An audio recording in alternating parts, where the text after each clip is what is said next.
Shalom semuanya. Nah, kita ketemu lagi nih. Berjumpa lagi di acara talk show teman hidup yang judulnya Cintanya Aku. Nah, ini kita masuk ke sesi 3. Dengan judul bahasan kita yaitu tentang Ikatan Cinta 2. Oke, sebelumnya kita pastinya udah kenal dong. Aku Dana, dan aku ditemani dengan pembicara yang masih sama nih. Pembicara yang benar-benar handal, pembicara yang udah terkenal nih, udah kondang intinya. Nah, halo. Kenalan lagi Kak? Teman-teman, ya.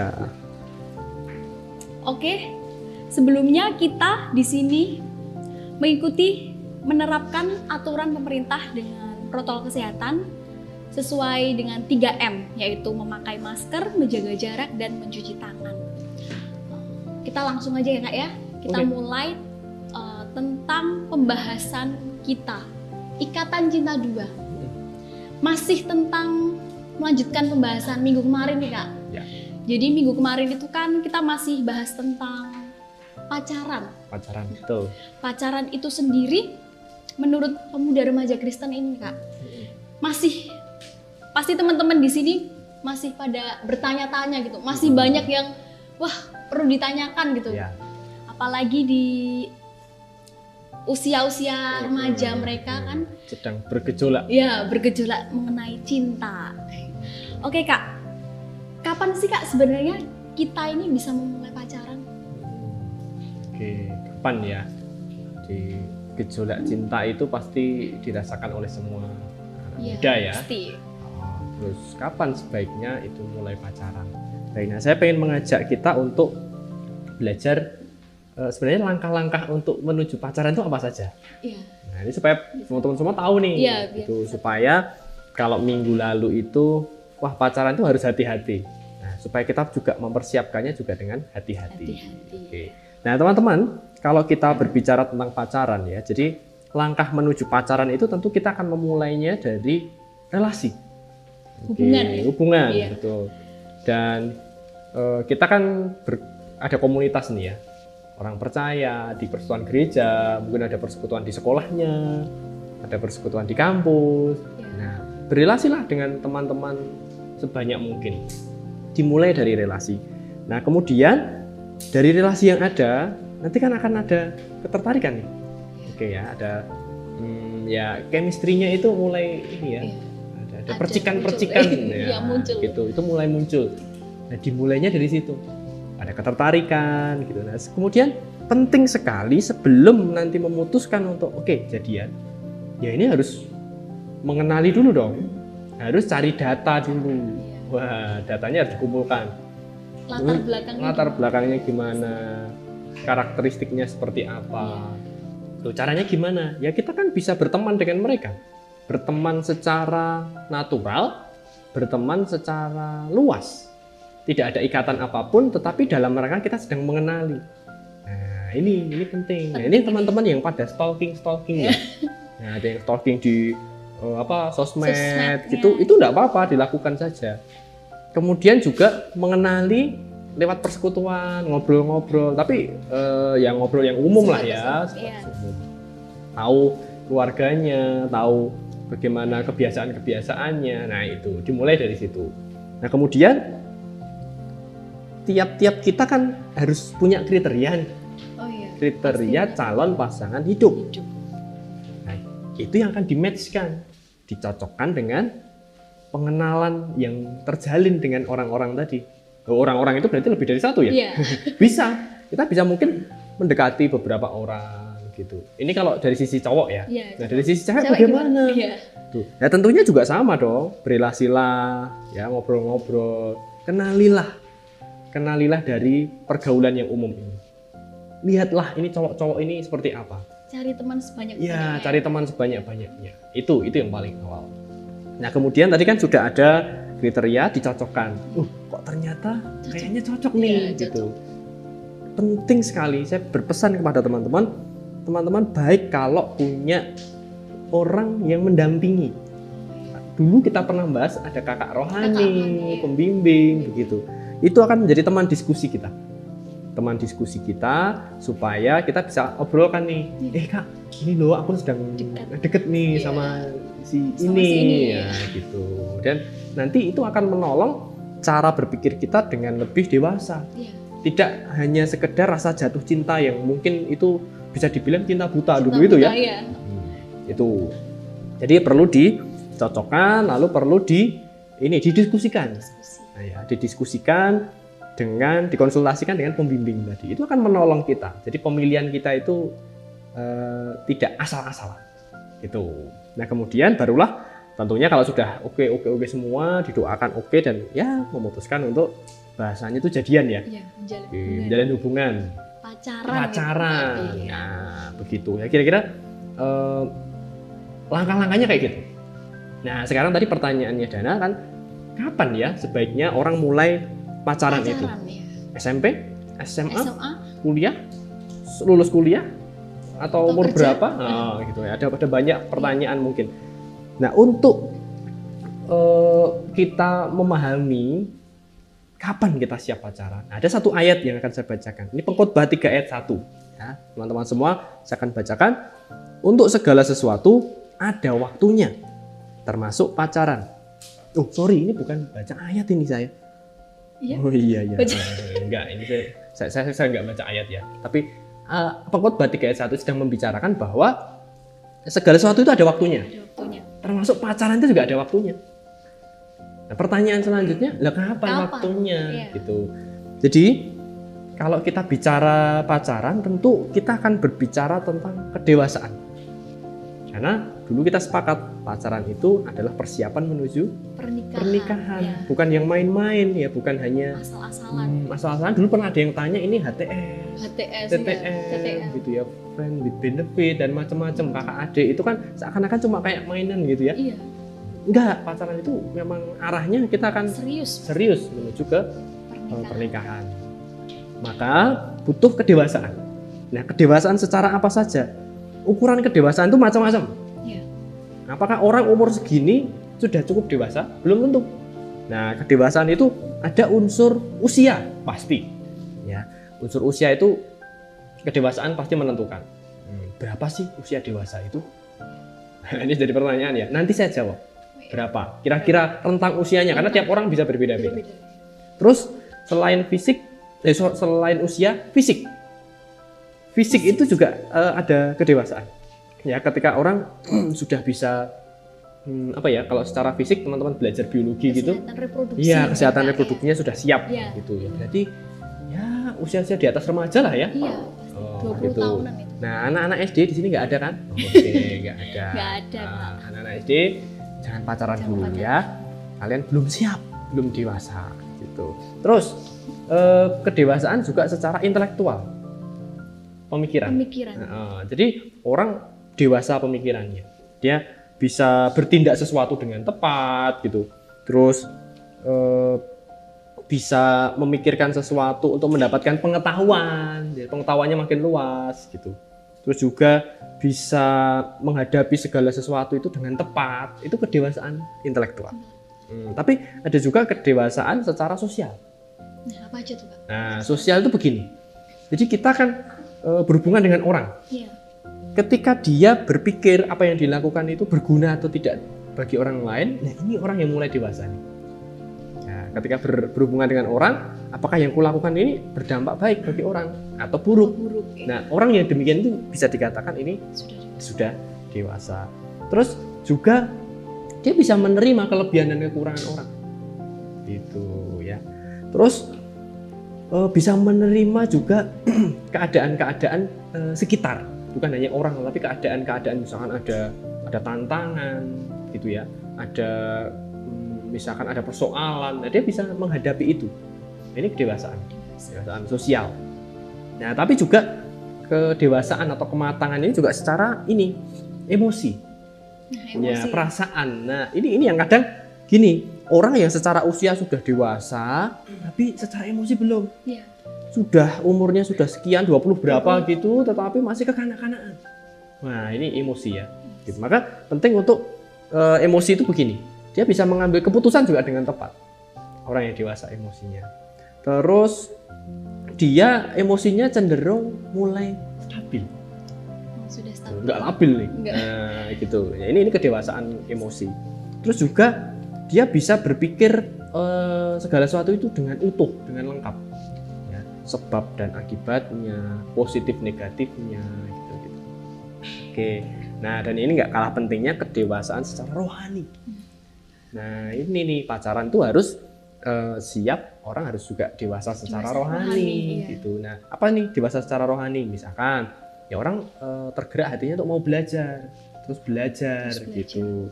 Terus meninggalkan sifat kekanak-kanakannya, itu termasuk rohani nih. Terus bisa membedakan mana yang baik, mana yang jahat, gitu. Itu kedewasaan rohani. Nah, itu tuh. Nah, tadi pertanyaannya kan sebenarnya mengarah kapan kalau gitu mau mulai pacaran, gitu ya. Kalau kita bicara soal usia, nggak menjamin usia sekian itu sudah matang dan siap pacaran. Tapi kita mau hitung-hitungan deh. Saya pengen ngajak teman-teman semua untuk kita hitung-hitungan. Jadi gini, kira-kira orang siap untuk menikah itu umur berapa ya? Dari semua sisi. Tadi sudah bicara tentang biologis ya, fisik gitu. Siap juga menikah secara keuangan, finansial kan. Otomatis kan dia sudah mulai bekerja nih. Terus siap juga secara psikologis, mulai stabil tadi ya. Terus emosinya, secara sosial juga siap, dia sudah mulai berinteraksi dengan banyak orang. Terus juga siap secara rohani tadi. Kira-kira umur berapa ya orang itu siap untuk menikah? Nah, kalau di pemerintah kita ya di Indonesia itu kan aturan. Ya, ada aturannya, tetapi kisaran usia di mana orang itu relatif ideal untuk menikah itu di rentang 25-26 tahun gitu. Yang udah siap gitu. Nah, iya. Dengan perhitungan begini. Anggap misalkan lulus kuliah itu umur 22. Ya kan? 22 atau 23. Terus dia mulai bekerja nih ya, 1, 2, 3 tahun. Artinya kan dia sudah mulai bisa mengumpulkan kalau secara finansial ya, secara uang sudah bisa kumpulkan. Dia artinya secara ekonomi sudah mulai siap nih. Dia juga mulai bersinggungan dengan banyak orang, rekan kerja, gitu-gitu, atasan, gitu. Ini menikah rata-rata itu idealnya 25, 26, gitu. Nah, sekarang pertanyaannya dia mau pacaran umur berapa? Ya, kalau kita bicara umur nih ya. Umur berapa kira-kira orang siap pacaran? Misalkan tadi kalau lulus kuliah 22, 23 ya? Kalau itu S1 ya, 4 tahun. Berarti kapan ya orang bisa mulai pacaran? Ya, saya bicara rentang ya. Ini bisa naik turun. Tiap orang bisa beda-beda. Mungkin usia 20, 21 itu usia yang baik lah. Pas gitu. Sekalipun tiap orang bisa beda loh ya. Karena kedewasaan tiap orang kan macam-macam tadi. Kira-kira segitu. 20, 21 itu kalau secara psikologis seorang pria atau seorang wanita itu mulai matang, mulai stabil. Nggak labil. Udah nggak labil lagi. Gitu. Ya bucinnya itu udah nggak yang uwan yang gitu-gitu itulah ya. Kalau sibuk marah-marah, enggak gitu. Itu udah enggak. Udah mulai begitu, udah mulai stabil. Nah itu rentang segitu. Gitu, Dana. Jadi penting sekali ya Kak. Kalau kita tuh mau memulai buat pacaran itu nggak asal gitu. Betul. Bahkan dasar dari umur sendiri juga sebenarnya kedewasaan kita tuh kan beda-beda. Beda-beda. Gitu. Bahkan umur 20 tahun mungkin masih labil juga. Masih ada, masih bisa. Ada, pasti masih bisa. Makanya ini yang masih remaja, pemuda, mungkin SMP, SMA ini Kak ya. Betul. Ini perbanyak interaksi berteman, sosial. Nah, selanjutnya nih Kak, kita udah mau memulai pertanyaan. Oke. Sekarang ini aku mau tanya nih Kak. Oke. Apa akibatnya kalau kita tuh pacaran terlalu dini? Masih ya SMP, SMA ya, itu ya. Umur-umur segitulah. Oke. Ya, sebenarnya boleh nggak sih pacaran SMP atau SMA? Sebenarnya kan kembali lagi berdasarkan kematangan tadi. Tapi mau bagaimanapun juga, secara psikologis saja memang matang itu kisaran umur 20-an itu tadi. Jadi kalau misalkan pacaran terlalu dini, anggaplah SMP gitu ya. Itu kira-kira gimana ya? Nah, akan ada konsekuensi-konsekuensi. Satu, misalkan secara emosi masih labil, maka bisa ada kemungkinan gejolak yang itu nggak bisa mereka terima. Ya, gejolak-gejolak yang mereka belum bisa misalkan perbedaan-perbedaan yang mereka belum bisa saling pahami. Tuh, karena labil kan? Masih labil. Itu marah-marahnya itu, wah ya begitu itulah. Sehari nyambung, besok lagi putus. Nah, putus nyambung kayak gitu. Gitu. CLBK. Gitu itu. Taklek kecemplung kaleng. Aduh. Ya. Timbang golek mending balen. Itu. Itu. Apalagi masih sekolah itu ya. Gitu. Oke. Itu nanti. Termasuk juga ini sebenarnya belum siap secara sosial. Oh iya, sosial. Karena kan yang di pikiran mereka kan seneng-seneng doang. Oh iya, ada yang ngechat setiap hari nih. Gitu, ada yang perhatian selamat pagi. Iya, padahal kan hidup mereka masih hidup mereka masih sekolah. Pengalaman ini semuanya. Pengalaman ini. Masih sekolah, masih dengan orang tua, gitu-gitu kan. Nah, ketika waktunya masih buat keluarga kan banyak, buat teman-teman masih bisa. Nah, nanti akan jadi kata dalam tempurung nanti. Pergaulannya itu ya udah kemana-mana sama pacarnya, gitu aja. Karena pergaulannya belum cukup luas. Anggaplah nih teman-teman SMP. Ya SMP-nya mana sih? Paling kan masih satu kota kan? Iya, masih satu. Gitu. Nah kalau sudah SMA, sudah kuliah, sudah apalagi nanti bekerja, pergaulannya makin luas. Gitu. Ya kira-kira begitu. Gitu. Oke, selanjutnya nih. Teman-teman yang lain ada yang tanya siapa? Oh, ini dari Sherin nggak? Oke, Sherin. Apa sih Mas yang bisa saya lakukan kalau saya masih bimbingan saya terus yang bisa saya lakukan gitu loh, padahal kan saya juga punya rasa cinta sama orang. Ya. Pengalaman ya? Oke, wah menarik sekali nih Sherin. Tuh, ini pengalaman pribadi ya? Iya. Karena SMA nih, SMA awal-awal. Oke, apa yang dilakukan ketika rasa jatuh cinta itu muncul? Nah, teman-teman, Tuhan menganugerahkan kepada kita perasaan, apapun lah perasaannya, sedih, senang, jatuh cinta termasuk juga. Itu untuk dinikmati kok. Tuhan kita itu baik, perasaan itu memang untuk kita nikmati. Nah, persoalannya adalah bagaimana cara kita menikmatinya, itu yang harus dipahami.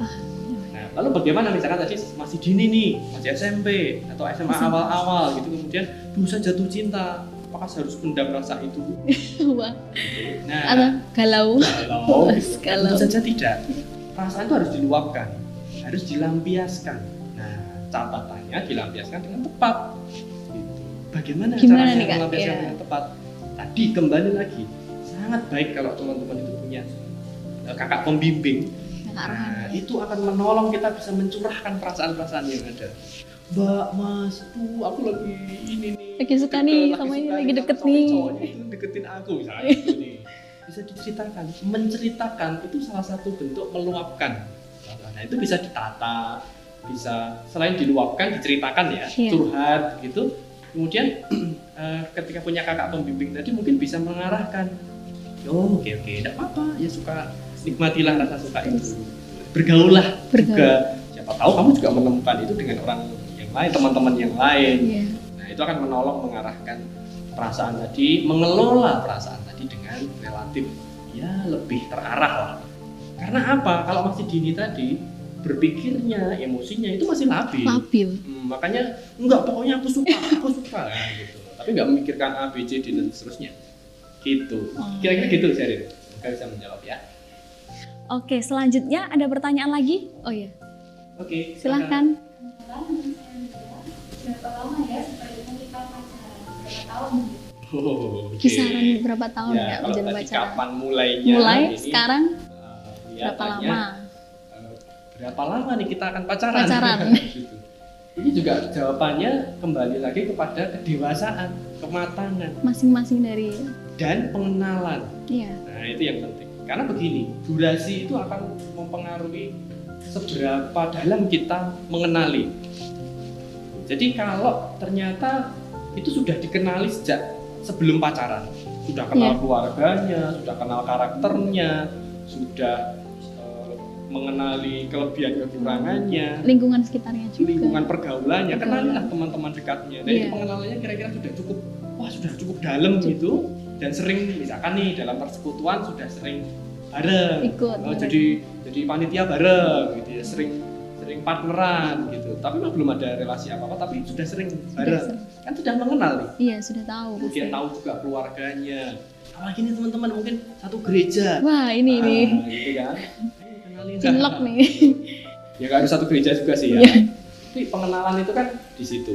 Maka kalau dihitung berapa lama kita akan pacaran itu ya tidak bisa dihitung sekian. Nggak Karena bisa tiap ditentukan orang, ya. karena berdasarkan kedalaman pengenalannya tadi. Pengenalannya. Kalau ternyata pengenalannya masih minim, ya mungkin durasi pacarannya bisa agak panjang. Agak panjang. Mungkin bisa lebih dari 3 tahun atau begitu ya. Tetapi kalau ternyata pengenalannya sebelum pacaran itu sudah cukup dalam, Tahu ya. ya oke, mungkin pacaran tidak perlu yang sangat lama sekali, tetapi ya itu sebagai persiapan untuk menikah. Ya menyamakan persepsi, mempersiapkan bersama, Iya. ngatur ini itu gitu. Apalagi kalau usianya sudah ya kira-kira matang tadi Matang, ya, 25, 26. Itu nggak perlu lama-lama, kayaknya nggak apa-apa deh. Langsung menikah. Ya, yuk jangan langsung. Langsung menikah. Tetap harus dikenali dulu. Kenalin dulu. Dan juga kenali ini. Dana. Iya, gimana? Dan juga Lia tadi yang tanya. Kenalilah konflik-konflik yang ada. Selama berelasi dengan dalam pacaran itu. kenalilah konflik-konflik yang ada. Ya, tadi misalkan perbedaan-perbedaan pendapat. Iya. Kemudian perbedaan hobi, ya, perbedaan karakter, Karakter. perbedaan temperamen, itu kan pasti ada Iya. dan pasti akan bikin konflik. Nah itu dilatih. Nah, durasi berapa lama itu akan berkaitan juga dengan itu latihan-latihan. Lagi-lagi kedalaman pengenalan. Pengenalan.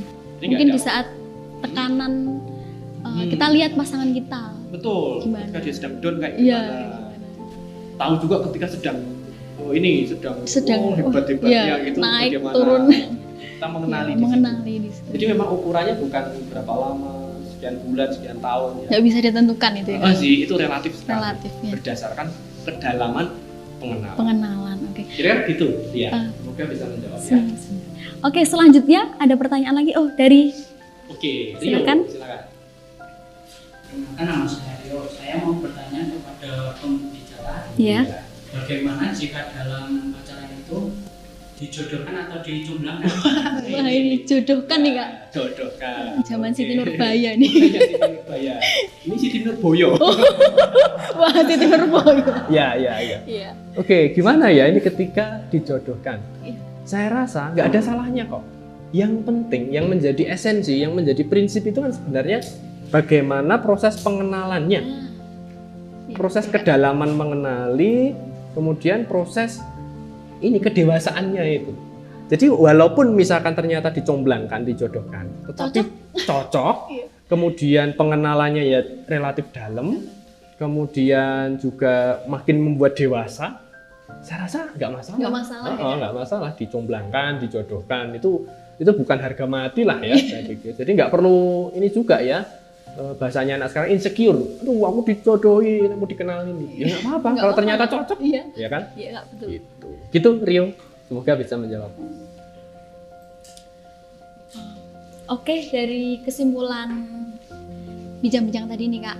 Berarti kan yang pertama, pacaran itu sendiri kita harus pastinya mengenal orang itu ya. Betul.